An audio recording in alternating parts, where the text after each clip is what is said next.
मैं जो देख करके आया हूं 19 दिन पीजीआई में, मैं वो सच्चाई आपको बताना चाहता हूं, सदन के माध्यम से उत्तर प्रदेश को बताना चाहता हूं और सदन के माध्यम से अपने सभी माननीयों को भी बताना चाहता हूं कि कोई गलत फहमी में न रहे। हम तो ये कहेंगे, भगवान से प्रार्थना करेंगे कि किसी को कोरोना ना हो।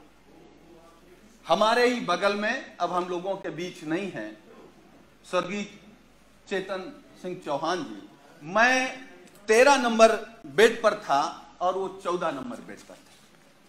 अगर नेता सदन सुनेंगे तो आप भी आश्चर्य रह जाएंगे। मैं 11 जुलाई को दोपहर में एडमिट हुआ और माननीय मंत्री जी 11 जुलाई की शाम को 5 बजे एडमिट हुए। और अब मैं जो कहने जा रहा हूं वो दुर्भाग्य है हमारा भी, माननीयों का भी, और जो लोग अस्पताल में भर्ती हो रहे हैं उनका भी। 8 लोगों का वार्ड, माननीय जी, 8 लोगों का वार्ड, जहां 8 कोरोना संक्रमित लोग होते हैं। डॉक्टरों की, नर्सों की और वहां की टीम आती है तो गेट से ही पूछते हैं कि चेतन कौन है।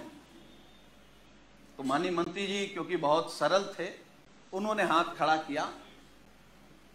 टीम आती है, उन्होंने कहा चेतन आपको कब हुआ कोरोना? तो उन्होंने अपनी बात बताई। तो फिर एक दूसरा स्टाफ बोलता है चेतन क्या करते हो तुम? वो कुर्ता पैजामा में थे, मैं तो पैंट शर्ट में था। खैर, तो माननीय मंत्री जी ने कहा कि मैं कैबिनेट मंत्री हूं। तो एक स्टाफ ने कहा कि कहां के? तो उन्होंने कहा उत्तर प्रदेश सरकार।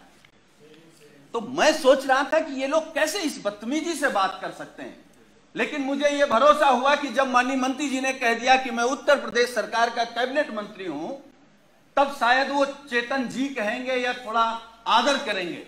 लेकिन ये सुनने के बाद भी जब पीजीआई के स्टाफ ने कहा कि चेतन तुम्हारे घर में और कौन कौन संक्रमित है, तो मुझे गुस्सा भी आया, दुख भी हुआ और सरकार पे भी गुस्सा आया।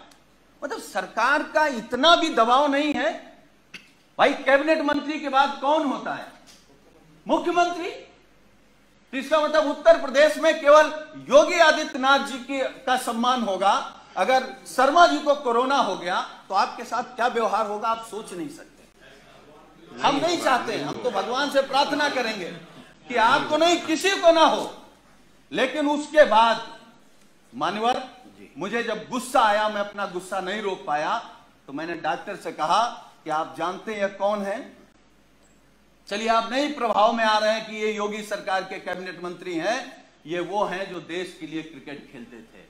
तो उस डॉक्टर ने कहा अच्छा ये वो चेतन है, और ये कहते हुए डॉक्टर और स्टाफ पूरा चला गया। वो 2 दिन तक हमारे बगल में रहे। वो मैं ये कह सकता हूं कि जिस घुटन में थे वो माननीय शर्मा जी नहीं महसूस कर सकते। और मुझे जो शब्द नहीं कहना चाहिए, वो कोरोना से हमको आपको छोड़ के नहीं गए, सरकार की अव्यवस्था से हमको आपको छोड़ करके गए। मतलब इतना गंभीर मामला। और मान्यवर, मैं दूसरी बात बता रहा हूं, मैं 19 समाप्त कर नहीं, मैं समाप्त कर दूंगा। अब हमारा केवल दर्द सुन लीजिए। जी। मैं 19 दिन तक एडमिट था। 11वें दिन हमारी फिर टेस्ट हुआ, मैं फिर पॉजिटिव आ गया। फिर 4 दिन बाद टेस्ट हुआ, फिर पॉजिटिव आ गया।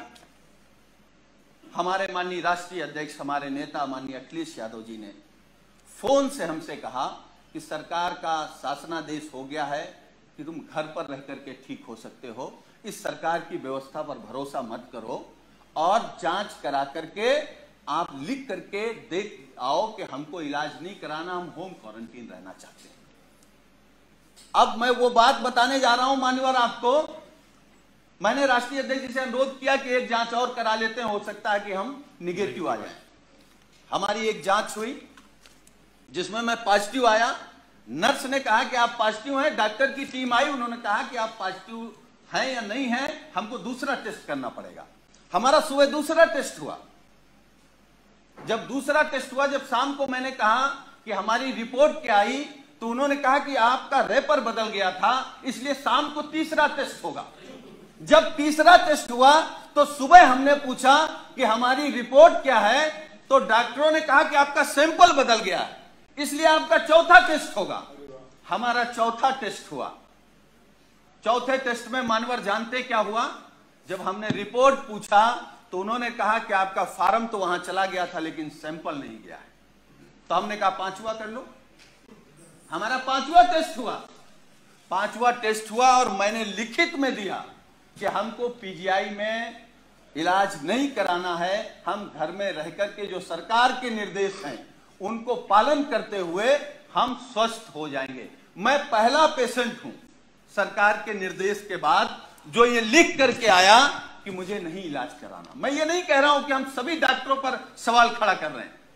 डॉक्टर भगवान की तरह दिखता, हमको भी 19 दिन भगवान की तरह दिखा और हम भगवान की तरह मानते हैं, लेकिन ये अव्यवस्था आखिर कैसे?